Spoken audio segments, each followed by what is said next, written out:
සමාජ මාධ්‍ය කියන දේ දැන් හැමෝම පාවිච්චි කරනවා. ඉතින් මේ සමාජ මාධ්‍ය අතරින් උඩින්ම තියෙන එකක් තමයි TikTok කියන්නේ.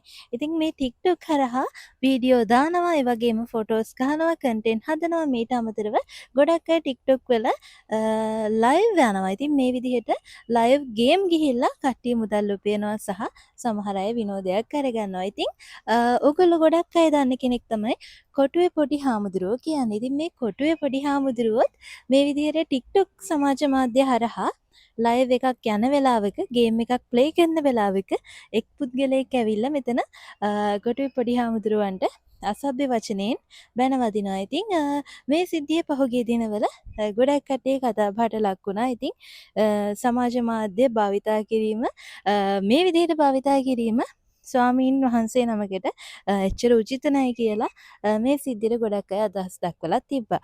ඉතින් කොහොම නමුත් ඒ විදිහට තමයි කොටුවේ පොඩි හාමුදුරුවන්ගේ වීඩියෝ එක තියෙන්නේ.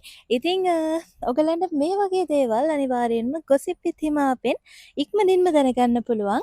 ඉතින් මේ වීඩියෝ එක බලන ඔයා තාමත් gossip with හිමා අපිව තාම subscribe කරලා නැත්නම් දැන්ම පහළ තියෙන කළු පාට subscribe button එක click කරලා අනිවාර්යයෙන්ම අපිව subscribe කරන්න. ඒ වගේම ඊට එහා පැත්තෙන් තියෙන bell icon එකත් click කරන්න. එහෙනම් ඉතින් ආයෙ පාරක් අලුත් වීඩියෝ එකක් අරන් එන්න. එතකන් ඔයාලා හැමදිනාටම සුබ දවසක් වේවා.